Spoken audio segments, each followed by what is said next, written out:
Hello common people, this is Common Guy Reviews and I am your lovely host Pepsi.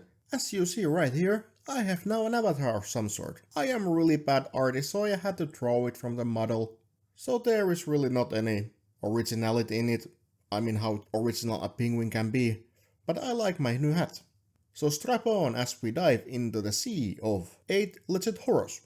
Heavy arachnophobia warning from the get-go, even I shuddered and I like spiders. Sting is a 2024 horror movie from a pen of Kia Roach Turner, who is a writer and director of this film. In the center of the plot we have a rebellious 12-year-old Charlotte, who receives a visitor from outer space. A teeny tiny spider rides a comet and lands to the apartment complex where Charlotte lives. She has a hard time growing up. Her stepfather Ethan is really busy at his work and so is her mother Heather. They have a newborn baby called Liam and a lot of work on their back, so they don't have much time for Charlotte. She then finds this weird spider, puts it in a jar and starts raising it. She's really curious about spiders and soon realizes that this one is different. It grows rapidly and even makes noises and mimics her whistling. Of course, spiders don't have vocal cords, so this is a bit weird. Slightly unhinged resident Kim, who tries to make some miracle cure out of fish remains, agrees with the sentiment. As Sting, yeah that's her name, grows, Eric agrees to give Charlotte an aquarium, if he can study this fella a little.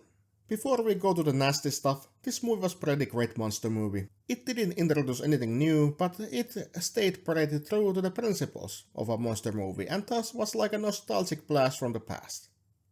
Every character had their quirks, like Charlotte being a neglected teenager who has taken some peculiar interest.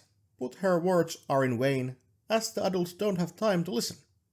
Charlotte's stepdad had an interesting job. Not only he was a handyman in the complex, he also drew comics, and struggled with deadlines, as all artists do. Mother also had a hectic job, so between doing her job and trying to take care of the newborn baby Liam, there was also not much time for her own daughter. Charlotte's dad had moved away to Thailand years ago, so no help from there either. We also meet some other whimsical characters like Exterminator Frank and the main witch landlord. We also meet Gunther, an old lady with dementia, who hears some weird noises in the walls and tries to get help. She was pretty comical character, I wish her well. I won't list all the characters, do yourself a favor and watch this movie, it's worth it. But now where does this movie shine, in my opinion, was in its gruesome practical effects. Sting, who first was tiny, was now holy shit sized and was able to snatch everything from animals to humans for its meal. Eric fed her so much that she eventually as a thank you wrapped him up to the ceiling and was now terrorizing people. Throughout this movie, we are seeing a lot of mutilated corpses of animals and humans in a very graphic way and practical effects were top notch. This is one of those movies that requires you to have a good stomach. It is ugly. It is slimy and bloody. Really well made piece. Overall atmosphere in this movie is almost comedic, but still keeps itself in the field of horror with the narrow hallways and oversized air vents where people of course have to crawl with a ladder for some reason. Sting changed from CGI to the puppet nicely and CGI wasn't horrible. Puppet was well crafted and had all the nasty looks you could think that giant spider has. I recommend this movie to everyone except for those who can't stand spiders, and I have a feeling that you would close this movie pretty soon anyway. But this was my review of Sting. 8 legs are always more than 2 or 4.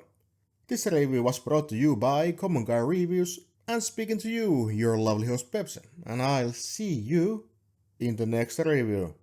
Goodbye.